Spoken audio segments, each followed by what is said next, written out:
Shalom, selamat pagi Bapak Ibu, Saudara-saudari yang dikasihi Tuhan Yesus Kristus. Sebelum melakukan aktivitas kita hari ini, mari terlebih dahulu kita mendengar firman Tuhan. Sebelumnya mari kita berdoa. Bapa yang kami puji, kami sembah dan kami muliakan. Kami bersyukur kepada-Mu ya Tuhan yang senantiasa menjaga, memelihara kesehatan dan kehidupan kami. Sebentar kami akan mendengar firman Tuhan. Jadikanlah hati kami tanah yang subur, tempat firman Tuhan bertumbuh, berbuah, untuk boleh menjadi berkat bagi semua orang. Terpujilah nama Tuhan. Amin. Bapak, Ibu, Saudara-saudari yang dikasihi Tuhan Yesus Kristus, firman Tuhan yang menyapa kita di pagi hari ini tertulis pada 1 Petrus 4 ayat 19. Demikianlah bunyinya. Karena itu baiklah juga mereka yang harus menderita karena kehendak Allah, menyerahkan jiwanya dengan selalu berbuat baik kepada Pencipta yang setia. Demikian firman Tuhan. Bapak, Ibu, Saudara-saudari yang dikasihi Tuhan Yesus Kristus, penderitaan adalah realita kehidupan yang memang harus kita hadapi dalam dunia ini. Semua makhluk di dunia ini turut merasakan penderitaan sebab dosa yang telah jatuh ke dalam dunia. Penderitaan itu bisa terjadi dalam hidup kita. Namun kata menderita yang dimaksudkan dalam nats ini adalah menderita karena nama Kristus Yesus. Karena mempertahankan iman percayanya kepada Kristus, seseorang rela menderita, rela dikucilkan oleh keluarga, dijauhi oleh teman dan sahabat, dan diperlakukan tidak adil oleh sesama. Namun Bapak, Ibu, Saudara-saudari yang dikasihi Tuhan Yesus Kristus, ada juga penderitaan yang disebabkan oleh keinginan daging. Mengundang penderitaan itu datang menyeret penderitaan itu masuk ke dalam dirinya sendiri. Yaitu ketika penderitaan sebagai akibat dosa yang dibuatnya. Seperti menderita oleh karena membunuh, mencuri, berzina, korupsi, perusuh, dan perbuatan lainnya yang melanggar perintah Allah. Jika kita harus menghadapi penderitaan, janganlah penderitaan itu karena perbuatan dosa, tetapi hendaknya kita menghadapi penderitaan sebagai orang Kristen. Kita menderita sebagai orang yang memuliakan nama Tuhan, sehingga kita bisa tetap kuat menahan penderitaan yang datang dalam hidup kita. Setiap penderitaan selalu mendatangkan duka cita, tetapi firman Tuhan memperingatkan agar kita jangan menderita karena dosa, melainkan karena kebenaran. Firman Tuhan berkata, memang setiap orang yang mau hidup beribadah di dalam Kristus Yesus akan menderita aniaya. 2 Timotius 3 ayat 12. Namun jika kita menderita karena dosa, maka kita sedang melipat gandakan penderitaan dalam hidup kita. Orang yang hidup dalam kebenaran Tuhan saja merasakan pahitnya penderitaan, apalagi orang yang berbuat dosa. Bapak, Ibu, Saudara-saudari yang dikasihi Tuhan Yesus Kristus, dari nats ini kita boleh belajar untuk memahami setiap pergumulan hidup yang kita hadapi sebagai orang yang beriman kepada Tuhan Yesus Kristus.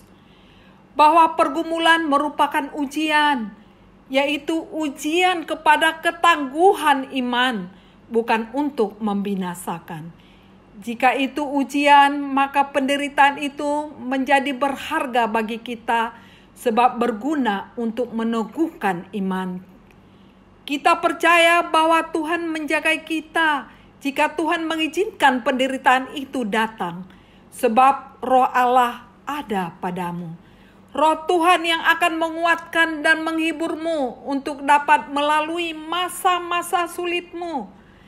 Jika kita menderita sebagai orang yang setia pada firman Tuhan, beriman, dan berpengharapan pada Tuhan, maka penderitaan itu bukan untuk ditakuti.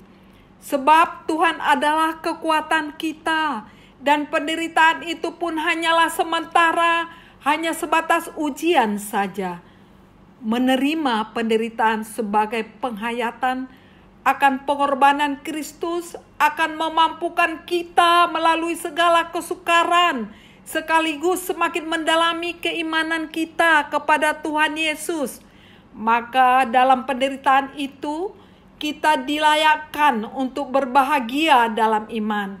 Sebab dengan penderitaan itu kita boleh semakin menghayati penderitaan Kristus yang telah menyelamatkan kita. Inilah alasan mengapa kita layak berbahagia karena penderitaan. Kita layak berbahagia dalam penderitaan adalah karena kita menderita sebagai orang Kristen, yaitu menghadapi penderitaan yang sebenarnya sudah lebih dahulu ditanggung oleh Tuhan Yesus Kristus.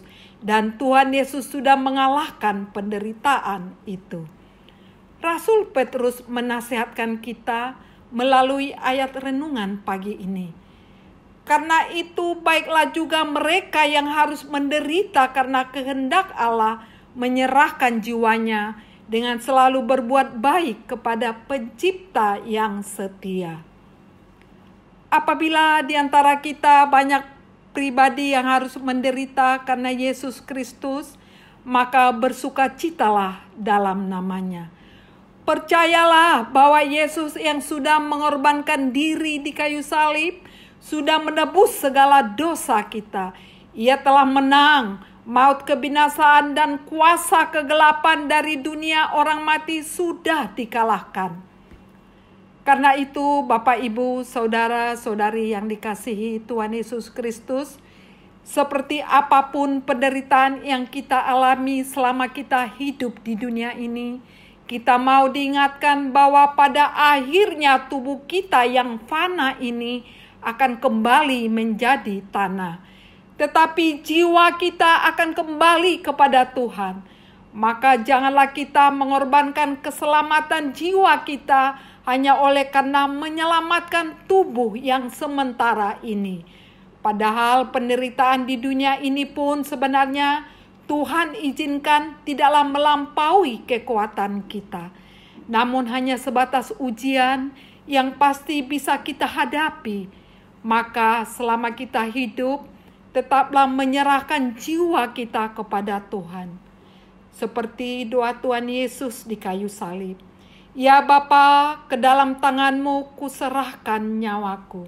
Lukas 23 ayat 46. Amin. Mari kita berdoa. Ya Tuhan, kami bersyukur atas sapaan firman Tuhan pagi ini. Berikanlah kepada kami kekuatan untuk melakukannya. Ketika kami mengalami penderitaan karena iman percaya kami kepada Tuhan, untuk boleh kami tetap menyerahkan jiwa kami dengan selalu berbuat baik kepadamu, ya Tuhan, Pencipta yang setia. Di dalam nama anak-Mu Tuhan Yesus Kristus, Juru Selamat kami yang hidup. Amin.